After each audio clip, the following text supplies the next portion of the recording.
월급은 꼬박꼬박 들어오는데 통장은 왜 늘 바닥일까요? 커피도 줄이고 필요한 것만 사는데도 저축은 매달 다음 달부터로 미뤄지죠. 조금씩 모아보려고 해도 속도가 너무 느려서 돈 모으는 일 자체가 점점 지치고 재미도 없어지죠.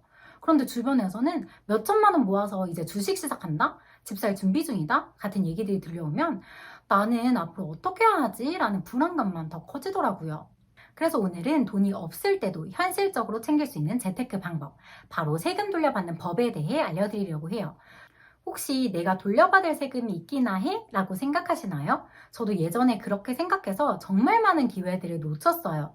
그런데 월급을 받는 모든 직장인들은 이미 매달 소득세를 내고 있습니다. 그래서 여러분도 충분히 환급받을 수 있는 대상자예요. 이번 영상에서는 신청만 해도 10만 원 돌려받고 3만 원 상당의 물품을 받을 수 있는 방법부터 많게는 100만 원 넘게 환급받을 수 있는 제도까지 여러분이 신청하지 않으면 자동으로 사라지는 돈들을 소개해 드릴게요. 지금부터 꼼꼼히 봐주세요. 안녕하세요, 은공입니다. 가장 많은 분들께 해당되는 것부터 먼저 말씀드릴게요. 기부를 했더니 세금도 돌려받고 거기다 지역 특산물까지 받을 수 있다면 안 할 이유가 없겠죠? 고향사랑 기부제는 내가 원하는 지역에 기부하면 연말정산 때 세금을 돌려받고 해당 지역에서 준비한 답례품까지 함께 받을 수 있는 제도인데요.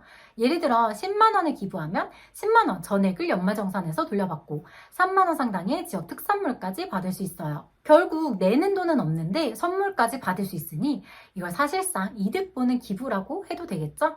특히 지금은 경북 산불 피해 지역을 돕는 특별 기부 캠페인도 진행 중이라 기부의 의미가 더 커졌어요. 이번 산불로 피해가 굉장히 크다고 하는데 여러분의 기부금은 이재민 지원과 복구에 직접적으로 쓰인대요. 누군가에게 실질적인 도움이 되면서 나에게도 혜택이 돌아온다면 정말 의미 있지 않을까요? 게다가 혜택이 늘어났어요. 특별 재난 지역에 기부하게 되면 기존보다 더 많은 세금을 돌려받을 수 있게 바뀌었거든요. 원래는 10만 원 초과 금액에 대해서는 16.5%만 돌려받을 수 있었는데 이제는 2배인 33%까지 돌려받을 수 있게 됐어요. 기부를 조금 더 많이 하고 싶었던 분들께는 지금이 정말 좋은 타이밍이죠. 추가로 꿀팁 하나 드리자면 고향사랑 이음도 좋지만 위기부를 이용하면 부가 혜택이 하나 더 있어요. 신규 기부자라면 카카오페이 1,000원을 받을 수 있고요. 페이코 앱을 경유하면 페이코 포인트 5,000원도 받을 수 있어요. 두 번째 꿀팁은 답례품으로 지역 특산물 외에도 지역 화폐를 선택할 수 있어요. 가맹점에서 현금처럼 사용할 수 있다 보니까 실용적으로 활용하실 수 있겠죠? 다만 본인의 주민등록상 거주지에는 기부할 수 없기 때문에 구, 군 단위로 다른 지역을 선택하시면 돼요. 고향사랑 기부제는 기부하면서 마음도 따뜻해지고 연말정산에서 돈도 돌려받고 지역 경제에도 도움이 되는 정말 알찬 제도라고 생각해요. 특히 연말정산에서 돌려받을 게 별로 없던 분들이라면 놓치지 말고 꼭 챙겨보세요. 두 번째 방법은 여러분이 매달 가장 크게 지출하고 있는 월세에 대한 이야기예요. 전세 사는 분들은 관심이 없을 수 있지만 다음 항목이 바로 여러분을 위한 내용이니까 꼭 이어서 봐주세요. 매달 수십만 원씩 월세를 내면서 이 돈이 내 통장에만 있었어도 하고 아쉬워한 적 한 번쯤 있지 않으신가요? 그런데 이 월세 그냥 내고만 있으면 진짜 손해예요. 신청만 하면 일부라도 세금으로 돌려받을 수 있거든요. 그게 바로 월세 세액공제예요. 홈택스에 한 번은 신청해야 되기 때문에 여러분이 개별적으로 꼭 챙겨주셔야 돼요. 먼저 혜택부터 말씀드릴게요. 총급여 5,500만 원 이하라면 월세의 18.7%를, 총급여 5,500만 원 초과 8천만 원 이하라면 16.5%를 돌려받을 수 있어요. 예를 들어 월세 75만 원을 내는 경우 1년이면 총 900만 원이 월세로 나가게 되겠죠? 이 경우 총급여 5,500만 원 이하라면 약 168만 원, 초과일 경우에도 약 149만 원을 돌려받을 수 있어요. 아무것도 신청 안 하면 그냥 사라지는 돈인데 신청만 하면 통장으로 다시 들어오는 돈이죠. 꽤 큰 금액이죠. 그래서 나는 대상이 될까 궁금하신 분들도 계실 거예요. 자격 요건을 바로 살펴보면 무주택 세대주고 총급여가 8천만 원 이하인 근로자라면 누구나 신청할 수 있어요. 세대주가 헷갈리신다면 주민등록 등본을 확인해 보시면 되는데요. 여러분이 혼자 살면서 월세를 내고 있고 따로 소유한 집이 없다면 대상자일 가능성이 매우 높습니다. 게다가 2024년부터는 소득 기준이 완화돼서 총급여 기준이 7천만 원에서 8천만 원으로 확대됐어요. 다만 월세를 내는 집이 아무 집이나 다 되는 건 아니에요. 국민주택 규모 이하의 주택이거나 기준 시가 4억 원 이하인 주택이어야 돼요. 쉽게 말해서 원룸, 주거용 오피스텔, 고시원 같은 소형 주택은 대부분 해당될 가능성이 높아요. 혹시 집주인의 동의 없이도 가능할까요? 라고 걱정하시는 분들 계신가요? 집주인의 동의 없이도 임대차 계약서와 전입신고만 되어 있다면 신청하실 수 있어요. 대신 꼭 챙겨야 하는 서류들이 있는데요. 임대차 계약서 사본, 주민등록 등본, 월세 이체 내역을 따로 제출하셔야 돼요.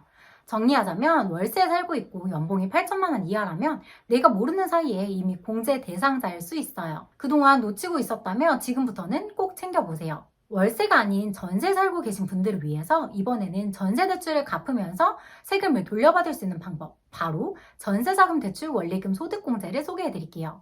전세로 살면서 대출이 있다면 매달 이자만 내는 게 아니라 원금도 조금씩 갚는 분들도 계실 거예요. 그런데 이 이자와 원금 둘 다 연말정산에서 환급될 수 있는 대상이라는 점 알고 계셨나요? 혜택 구조는 앞에서 소개한 항목들보다는 살짝 복잡한데요. 여러분이 1년 동안 갚은 원금과 낸 이자 전부를 인정해주는 건 아니고요. 40%가 소득공제 대상이 돼요. 그리고 이 한도는 연 최대 400만 원이에요. 1년의 원금과 이자를 합쳐서 400만 원을 상환했다면 160만 원이 소득공제 대상이 되고 세율에 따라 약 10에서 40만 원 정도, 경우에 따라 그 이상 환급을 받을 수 있게 돼요. 대상은 무주택 세대주인 근로자인데요. 월세 세입공제와 달리 소득에 대한 기준이 없어요. 여러분이 은행 대출을 받아서 이용 중이라면 홈택스에서 대출 내역을 바로 조회할 수도 있는데요. 주민등록 등본도 함께 제출해 주시면 되고요. 혹시라도 조회가 안 되는 경우에는 원리금 상환 증명서를 은행에서 발급받아서 제출하시면 돼요. 전세 살면서 매달 빠져나가는 대출금 그냥 어쩔 수 없는 지출로만 생각하셨다면 이번 연말정산부터는 돌려받는 돈으로 바꿔보세요. 마지막으로 소개해드릴 방법은 바로 주택청약저축 소득공제예요. 이미 주택청약종합저축 가입하신 분들 참 많으시죠? 하지만 의외로 잘 활용하고 있는 분들은 많지 않아요. 청약통장은 내 집 마련을 위한 준비이기도 하지만 연말정산에서 세금을 돌려받을 수 있는 절세 수단이기도 하거든요. 특히 여러분이 오랜 기간 꾸준히 납입하게 되면 내 집 마련을 하는데 정말 큰 도움이 될 수도 있어요. 먼저 세금 혜택을 말씀드리면 구조는 전세자금 대출 원리금 소득공제와 비슷해요. 연간 300만 원까지 납입할 수 있고 이 중 40%가 소득공제 대상이 돼요.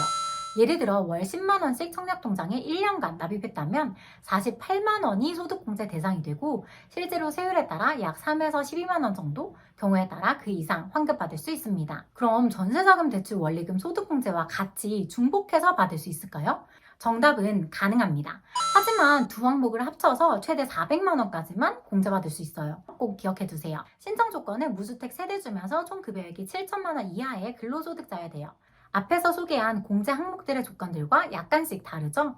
또 하나 말씀드리면 특별한 사유 없이 중도 해지한 경우에는 그에 납입한 금액은 세금 혜택을 받을 수 없고요. 기간에 따라 해지 가산세가 부과될 수 있으니까 이 부분도 조심하셔야 돼요. 청약통장을 잘 활용하게 되면 내 집 마련 준비와 연말정산 환급을 동시에 할 수 있으니까 통장 만들어두고 방치 중이었다면 올해부터는 한번 꼭 활용해보세요. 지금까지 돈이 없을 때도 확실하게 챙길 수 있는 재테크 방법 4가지를 소개해드렸어요.